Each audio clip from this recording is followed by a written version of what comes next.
Hello students, now we have to start the chapter that is electoral politics. Okay? तो इसमें हमने अभी तक देख लिया कि किस तरीके से किसी भी कॉन्स्टिट्यूएंसी में इलेक्शन करवाने हैं, है ना, या किसी भी एरिया में इलेक्शन करवाने हैं तो पहले we have to divided into the various constituencies, है ना, अलग अलग कॉन्स्टिट्यूएंसी में उसे डिवाइड किया जाएगा.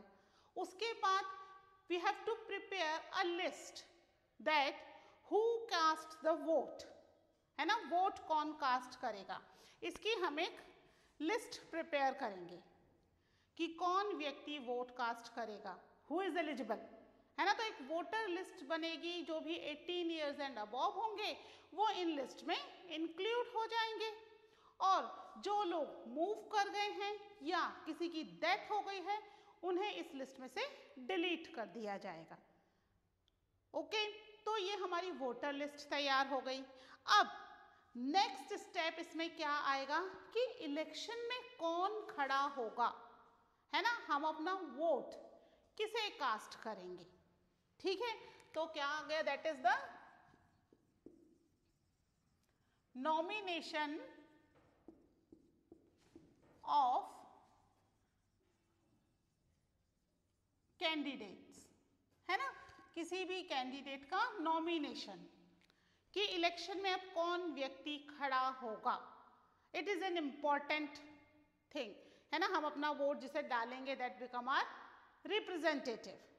ठीक है, तो इसमें जो भी व्यक्ति वोट डाल सकता है वो व्यक्ति एज अ कैंडिडेट इलेक्शन में खड़ा भी हो सकता है. Criterias are same. एक इसमें चेंज है. What is the difference? The difference of their age. As a voter आपकी एज होनी चाहिए एज अ वोटर आपकी एज होनी चाहिए 18 ईयर्स, है ना. जो हमारा डिफरेंस है वो डिफरेंस केवल यही है, एज अ वोटर जो एज है दैट इज ऑफ 18 ईयर्स, लेकिन एज अ कैंडिडेट एज कितनी हो जाएगी, that is 25 years. This is a major difference. इसके अलावा और कोई डिफरेंस नहीं है. If you are eligible to cast the vote, you are eligible to be a candidate of in the election. ठीक है, तो आपका इलेक्शन में नॉमिनेशन होने के लिए केवल एज जो है that is we can say कि इट्स अ डिफरेंस. अदरवाइज अगर मैं वोट डाल सकती हूँ इलेक्शन में मैं खड़ी भी हो सकती हूँ. इसके लिए एज सच कोई बहुत बड़ी क्वालिफिकेशन या क्राइटेरिया नहीं चाहिए. आपकी एज 25 ईयर्स होनी चाहिए, आप इंडिया के सिटीजन्स होने चाहिए, क्रिमिनली आपका कोई क्रिमिनल रिकॉर्ड ना हो, मेंटली साउंड हो, बस. तो एज अ वोटर भी हम यही सब चीज़ों के साथ डाल रहे हैं. ठीक है, चलिए इसके कुछ हम पॉइंट्स लिख लेते हैं. ठीक है, लिखिए. Anyone who can be a voter can also become a candidate in elections. ठीक है, एनीवन जो भी वोटर हो सकता है वो इलेक्शन में खड़ा भी हो सकता है. ठीक है, फिर क्या चेंज है, लिखिए. A candidate the minimum age is 25 years while it is only 18 years for being a voter. ठीक है, for a candidate 25 years age होगी, but as a voter age is only 18 years. This is the difference. ठीक है, next लिखिए. Political parties nominate their candidate who get the party symbol and support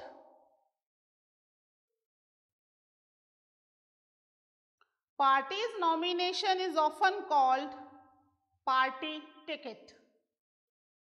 ठीक है, यानी कि जिस भी कैंडिडेट को पार्टी ने नॉमिनेट किया है क्या कहलाएगा? पार्टी ने उसको क्या दिया है? पार्टी का टिकट दिया है। क्या होता है पार्टी का टिकट? Parties ticket. जो भी कैंडिडेट इलेक्शन में खड़ा हो रहा है, अब ये कैंडिडेट कोई भी हो सकता है ना, age 25 years plus and eligible to cast a vote. ठीक है, तो अब क्या करते हैं कि जो भी पार्टी के अंडर में जितने भी मेंबर्स काम कर रहे होते हैं उनमें से ही कुछ व्यक्तियों को पार्टी अपना टिकट देती है। टिकट देने का मतलब, अब during the election that candidate use the symbol of that party. अगर इलेक्शन में उसको अगर बीजेपी का सिंबल या कांग्रेस का सिंबल यूज करना है तो उसे उस पार्टी का टिकट मिलना जरूरी है। अगर पार्टी का टिकट नहीं मिलता है तो वो उस पार्टी का सिंबल समझ रहे हो ना, चुनाव चिन्ह होता है ना, वो यूज नहीं कर सकता। यानी कि जब पार्टी उसे टिकट देगी यानी कि वो उस पार्टी के बिहाफ पर इलेक्शन में खड़ा हो रहा है as a candidate of a particular party, then he और she can use the symbol of that party. Understood? तभी माना जाएगा पार्टी का टिकट। अदरवाइज क्या होता है अगर पार्टी का टिकट नहीं मिले? ऐसा नहीं है कि यदि पार्टी का टिकट नहीं मिला तो कैंडिडेट इलेक्शन नहीं लड़ सकता, तब भी कैंडिडेट इलेक्शन लड़ सकता है। बस इसमें इतना सा चेंज होगा कि तब उस कैंडिडेट को पार्टी का सिंबल यूज करने की आजादी नहीं होगी। ठीक है, पार्टी का जो भी सिंबल है वो यूज नहीं कर सकता। तो फिर क्या करेगा? सिंबल तो जरूरी है, तब फिर वो अपने लिए कोई भी एक यूनिक सिंबल यूज कर सकता है। यूनिक सिंबल मतलब जो अभी तक किसी और ने यूज नहीं किया हो, that symbol that person can use. ठीक है, तब वो पार्टी के टिकट से ना लड़ करके क्या कहलाएगा? वो इंडिविजुअल कैंडिडेट, निर्दलीय उम्मीदवार, इंडिविजुअल कैंडिडेट कहलाएगा और अपना खुद का एक सिंबल बना करके उसके बिहाफ पर इलेक्शन में खड़ा हो सकता है। ठीक है, एज सच ये कंपल्शन नहीं है, लेकिन हाँ जो पार्टी देती है फायदा मिलता है उस पार्टी की तरफ से लड़ने का, क्योंकि अधिकतर लोग पार्टी के नाम पर ही वोट कास्ट करते हैं।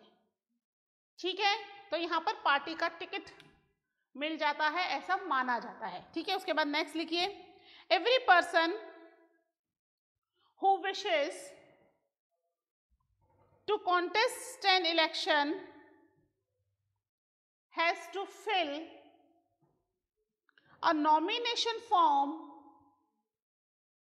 and give some money as security deposit। ठीक है, क्या करना पड़ेगा आप कैंडिडेट को? सबसे पहले जैसे ही उसको पार्टी का टिकट मिल गया, अब सबसे पहले नॉमिनेशन फॉर्म मिलेगा, भरना पड़ेगा। ठीक है, नॉमिनेशन फॉर्म में क्या होगा? नॉमिनेशन फॉर्म वो फॉर्म है जहां पर आपको अपनी सारी डिटेल्स फिल करनी है, प्लस आपको सिक्योरिटी डिपॉजिट भी करना पड़ेगा।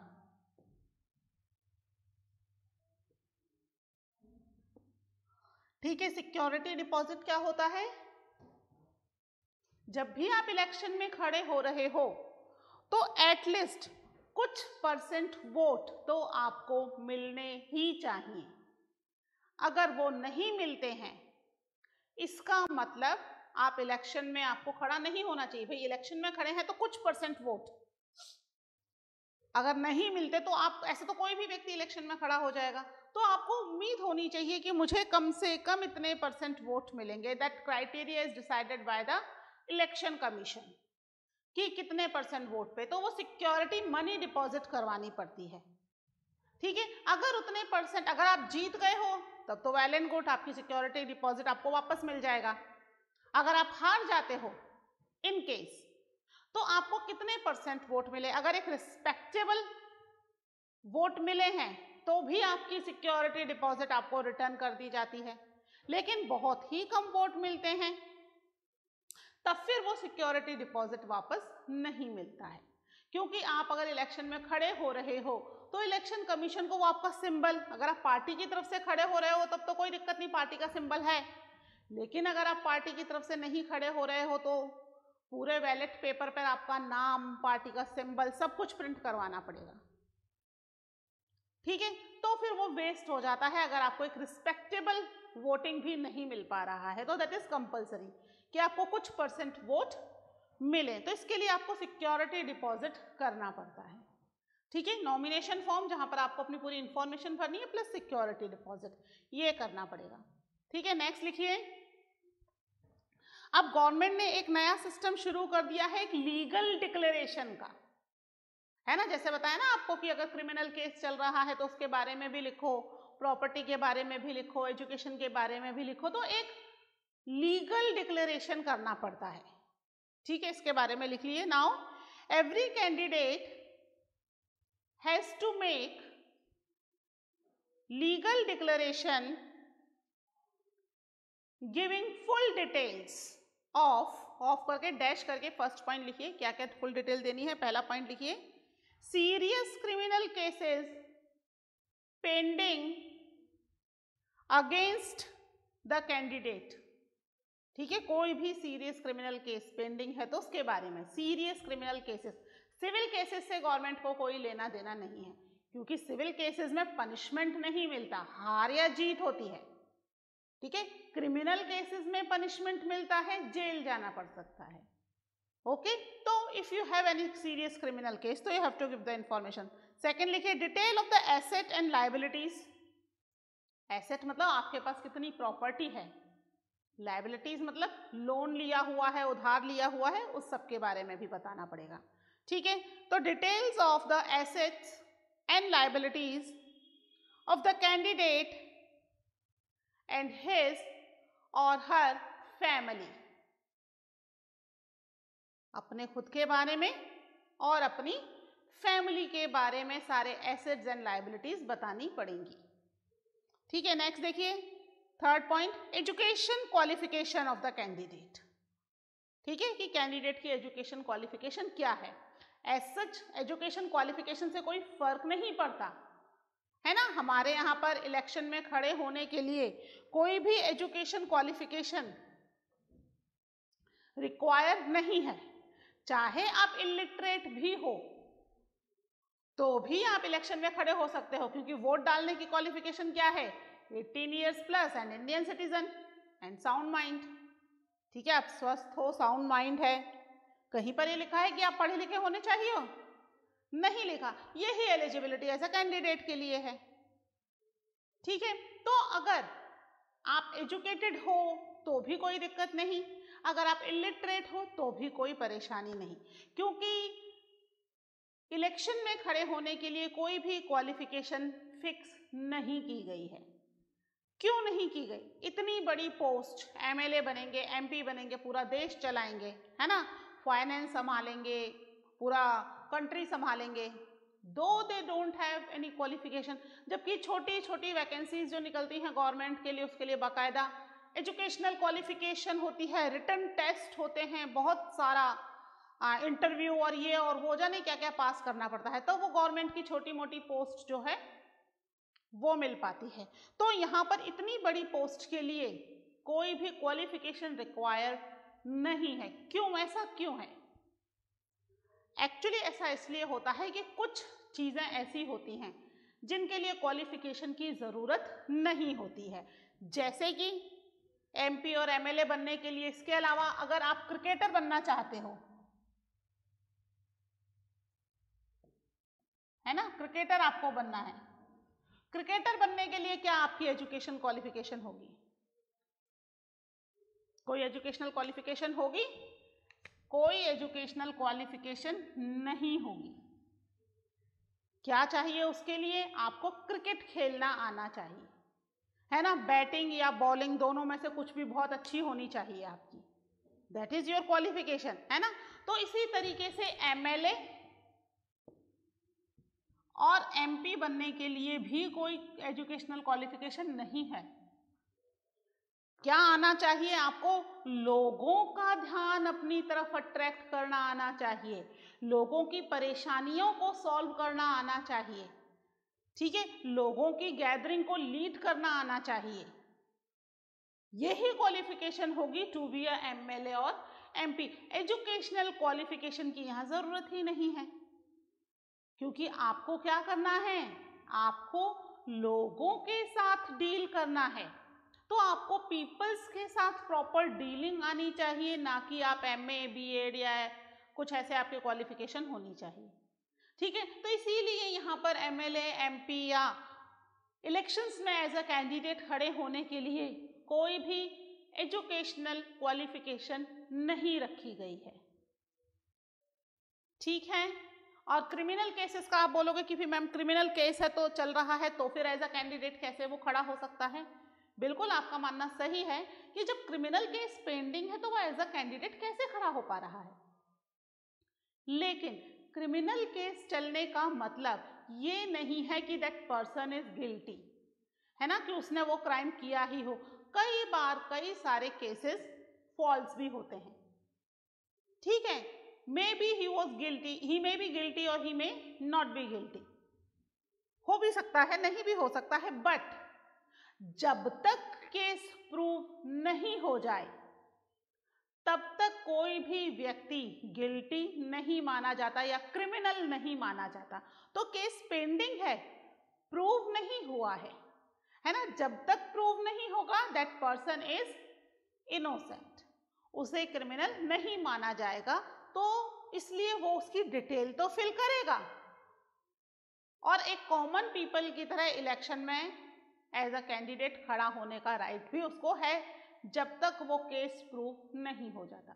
प्रूव हो गया तो उसको अपनी पोस्ट छोड़नी पड़ेगी और वहां पर बाय इलेक्शन हो सकते हैं। अगर वो जीत जाता है मान लीजिए, तो फिर बाय इलेक्शन करवाने पड़ेंगे कि अगर उसे केस सजा हो जाती है तो, ठीक है। तो ये चीजें हो सकती है, that is the another thing. लेकिन अभी पहले उसको सारी इंफॉर्मेशन भरनी पड़ेगी। This is the new system which is adopted by the election commission की हर व्यक्ति को अपनी पर्सनल डिटेल भरनी पड़ेगी। अब आप बोलोगे कि मैम एसेट में वो अपने के साथ अपनी फैमिली की भी भर रहा है ना? बिल्कुल। क्या करते हैं कई बार लोग कि प्रॉपर्टी अपने नाम ना लेकर के अपनी फैमिली के नाम ले लेते हैं, अपने हस्बैंड के नाम ले ली या अपने वाइफ के नाम ले ली या बच्चों के नाम ले ली, और खुद के नाम पर प्रॉपर्टी के नाम पर कुछ भी नहीं है। तो कैंडिडेट्स को ये लगता है इसके पास कोई प्रॉपर्टी नहीं है और रहता इतने बड़े बंगले में है। अरे बंगला तो वाइफ के नाम है, वाइफ भी तो आपकी है ना, उसको खरीद के भी तो आपने दिया। तो इसलिए फैमिली की भी पूरी डिटेल उस फॉर्म में फिल करनी पड़ती है कि फैमिली में अगर आपकी वाइफ है, हस्बैंड है, बच्चे हैं, तो किसके पास कितनी कितनी प्रॉपर्टी है, कितने घर, दुकान या कितने बैंक अकाउंट्स, ज्वेलरी वगैरह, सारे एसेट्स, ठीक है। और लायबिलिटी अगर है तो वो लायबिलिटी भी आपको फिल करनी पड़ेगी। लोन लिया हुआ है कहीं से तो वो चीजें भी उसमें आपको शो करनी पड़ेंगी। सारी detail you have to give to the government, ठीक है। इलेक्शन कमीशन के पास आपकी सारी इंफॉर्मेशन चली जाएगी, ठीक है। That is the new system जो कि अभी कुछ सालों से ही इसमें इंट्रोड्यूस हुआ है। ओके, समझ में आ गया एजुकेशनल क्वालिफिकेशन क्यों कंपलसरी नहीं है टू बिकम अ एमएलए और एमपी, ठीक है। तो ये नॉमिनेशन ऑफ कैंडिडेट हो गया। अब जब नॉमिनेशन ऑफ कैंडिडेट हो गया, इसके बाद अब क्या होगा? कोई भी व्यक्ति इलेक्शन में खड़ा होता है तो फिर क्या होता है? इलेक्शन कैंपेनिंग, है ना। इलेक्शन कैंपेनिंग समझते हो क्या है? इलेक्शन में खड़े होने पर आपको लोगों को बताना होगा ना कि भाई मैं इलेक्शन में खड़ा हूं या खड़ी हूं, है ना। तो इलेक्शन कैंपेनिंग होगी, बाकायदा रैली निकलेंगी। जैसे हमने चैप्टर शुरू हुआ था तब पढ़ा था, so many people were waiting for Devilal, है ना। रात को 11 बजे तक भी वो मीटिंग ले रहे हैं देवीलाल जी। क्यों ले रहे थे? इलेक्शन कैंपेनिंग चल रही थी। इलेक्शन से पहले वो लोगों को बता रहे थे कि if he win the election वो क्या फैसिलिटीज लोगों को प्रोवाइड करेंगे, है ना। तो इसके लिए इलेक्शन कैंपेनिंग होता है जिससे लोगों को पता चल जाए कि इलेक्शन में अगर ये कैंडिडेट इलेक्शन जीत जाते हैं तो क्या करेंगे। लेकिन इलेक्शन कैंपेनिंग के लिए भी कुछ रूल्स रेगुलेशंस हैं, ठीक है, that each and every party has to follow. क्या है ये, इसके बारे में अब हम डिस्कस करेंगे, ठीक है। डाल लीजिए हेडिंग इलेक्शन कैंपेन।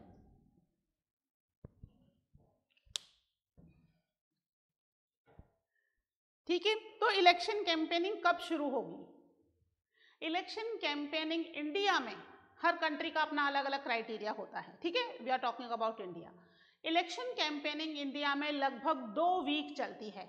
वैसे ये काफी पहले से शुरू हो जाती है ना, but according to the election commission, जब आपने as a candidate nomination form fill किया है, उस दिन से लेकर के पोलिंग डे से कुछ घंटे पहले तक इलेक्शन कैंपेनिंग चलती है, ठीक है। नॉमिनेशन फॉर्म फिल कर दिया, यानी कि आप किसी भी पार्टी की तरफ से, आपको किसी ना किसी पार्टी का टिकट मिल गया, अगर पार्टी का टिकट नहीं मिला तो फिर क्या होगा, इंडिपेंडेंट कैंडिडेट, उसका रास्ता तो हमेशा खुला रहता है, तो इंडिपेंडेंट कैंडिडेट बन गए। तब उसके बाद आप अपना इलेक्शन कैंपेनिंग शुरू कर दोगे। कैंपेनिंग के लिए बाकायदा एक मैनिफेस्टो बनाया जाता है। मैनिफेस्टो क्या होता है, इसमें आपकी पार्टी की सभी प्रॉमिसेस रहते हैं कि अगर आपकी पार्टी इलेक्शन जीत गई तो वो क्या क्या फैसिलिटी लोगों को प्रोवाइड कराएगी, and how your party is better than other parties. क्यों लोग आपको वोट देंगे, आपकी पार्टी कैसे बेटर है, ठीक है। तो ये आपके उस इलेक्शन मैनिफेस्टो के अंदर लिखा रहता है, जिससे कि आप जब भी कोई भी रैली लेते हो, है ना, तो उसमें आप लोगों के साथ ये सारे मैनिफेस्टो के पॉइंट्स शेयर करते हो। जैसे हमने देवीलाल जी के केस में देखा, क्या प्रोमिसेस किए थे उन्होंने, when he win the election he waive the loans off from whatever the farmers and the small businessman, इन सब के लोन्स वेव ऑफ कर देंगे, है ना, और इलेक्शन जीतने के बाद उन्होंने ये किया भी, ठीक है। तो ये प्रॉमिस की वजह से ही तो ज्यादातर लोग उनकी तरफ अट्रैक्ट हुए। फार्मर्स, हरियाणा में तो सबसे बड़ी मेजॉरिटी फार्मर्स की है ना, तो सबसे ज्यादा वोट मिले, that's why he won the 60 seats, 90 में से 60 सीट्स जीत गए वो, ठीक है। तो यहाँ पर इलेक्शन फॉर्म फिल करने के बाद क्या बनाना पड़ेगा, you have to make a manifesto, ठीक है। मैनिफेस्टो तैयार करने के बाद आप लोगों को बताओगे रैलीज वगैरह होंगी। अब जब भी ये रैलीज होंगी, इसके लिए भी कुछ कोड ऑफ कंडक्ट हैं, ठीक है। अभी हम कोड ऑफ कंडक्ट के बारे में भी डिटेल से पढ़ते हैं। कोड ऑफ कंडक्ट, ठीक है, आपको ये code of conduct you have to follow, ठीक है। क्या करना है क्या नहीं करना है, ये चीजें बाकायदा बताई जाएंगी, तभी आप इलेक्शन कैंपेनिंग कर सकते हो। और ये इलेक्शन कैंपेनिंग खत्म हो जाएगी before the polling day. Polling day का मतलब जिस दिन वोट डालने जाते हैं, है ना, तो पोलिंग डे से पहले आपकी इलेक्शन कैंपेनिंग बंद हो जाएगी, उससे कुछ आवर्स पहले,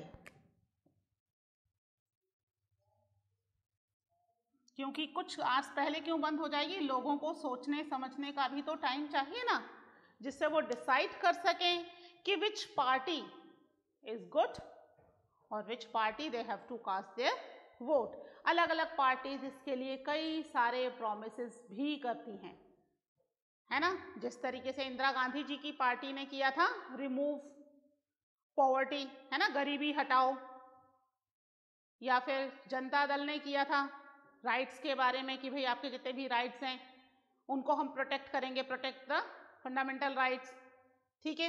अलग अलग स्टेट्स में भी स्टेट की जो पर्टिकुलर पार्टीज होती हैं वो भी अपने स्लोगन्स देती हैं, है ना, जैसे अभी मोदी जी की पार्टी ने क्या दिया था इलेक्शन के समय, सबका साथ सबका विकास, है ना, यानी सबका डेवलपमेंट होगा, सब एक साथ रहेंगे। तो इस तरह अलग अलग पार्टीज अपने अलग अलग स्लोगन्स भी देती हैं टू विन द इलेक्शंस, ठीक है। इसके कुछ पॉइंट्स लिख लेते हैं हम, आप फटाफट अपने ये हेडिंग डाल लीजिए। सबसे पहले इलेक्शन कैंपेन, लिखिए, in our country such campaigns take place for a 2-week period between the announcement of the final list of candidate and the date of polling. ठीक है, नॉमिनेशन होने के बाद ही क्या हो जाता है, अनाउंसमेंट ऑफ द कैंडिडेट्स कि कौन कौन से कैंडिडेट्स फाइनली इलेक्शन में कॉन्टेस्ट कर रहे हैं और पोलिंग डेट तक ये कैंपेनिंग चलती है। ठीक है, नेक्स्ट लिखिए, during this period the candidates contact their voters. ठीक है, अपने अपने वोटर से कांटेक्ट करते हैं। कैसे करते हैं, अलग अलग मेथड होते हैं, कुछ लोग डोर टू डोर जाते हैं, कुछ लोग बड़ी बड़ी रैलीज वगैरह करते हैं, है ना, अलग अलग तरीके से, जो भी तरीका जिसको बेस्ट लगे, तो अपने वोटर्स के साथ वो कांटेक्ट करना शुरू कर देते हैं। ठीक है,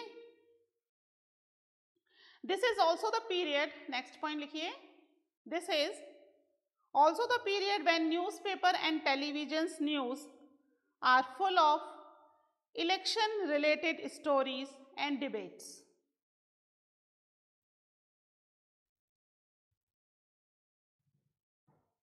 Next point लिखिए, in election campaigning political parties try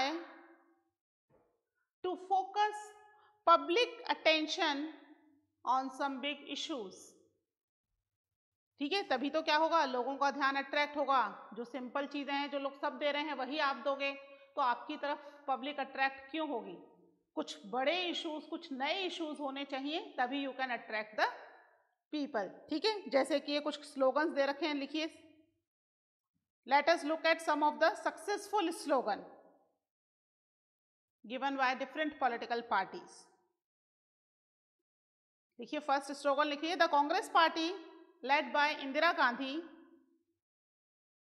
give the slogan of garibi hatao या remove poverty in the Lok Sabha election of 1971।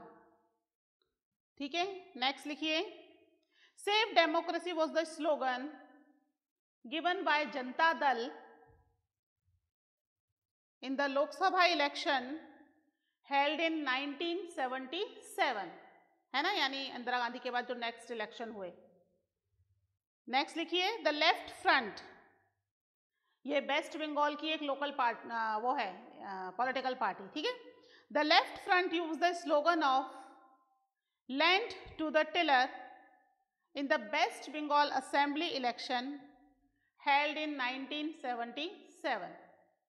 ठीक है, जो लैंड है वो जो भी उसके ऊपर एग्रीकल्चर कर रहा है उनको ही दे दी जाएगी, है ना। नेक्स्ट लिखिए, protect the self respect of the Telugus was the slogan used by N.T. Ramarao in Andhra Pradesh Assembly election in 1983। ठीक है, तो ये तो कुछ स्लोगन्स हैं which different parties has given during their elections. ये स्लोगन इसलिए भी इम्पोर्टेंट हैं, कई बार इनके ऊपर क्वेश्चंस आ जाते हैं, 1 मार्क क्वेश्चन भी आ जाता है कि which slogan given by the Indira Gandhi party during 1971 या 1977 में जनता दल ने क्या स्लोगन दिया, है ना। तो इस तरह के शॉर्ट क्वेश्चंस भी आते हैं इसके ऊपर। कई बार लॉन्ग क्वेश्चन भी आते हैं कि भाई आप बता दीजिए 3-4 slogans given by the different political parties. ठीक है, तो these are some important slogans, इनको आप ध्यान रख लीजिएगा। इसके अलावा इलेक्शन कैंपेनिंग में और क्या रूल्स रेगुलेशंस है that we discuss in the next lecture. Okay, till then take care, bye.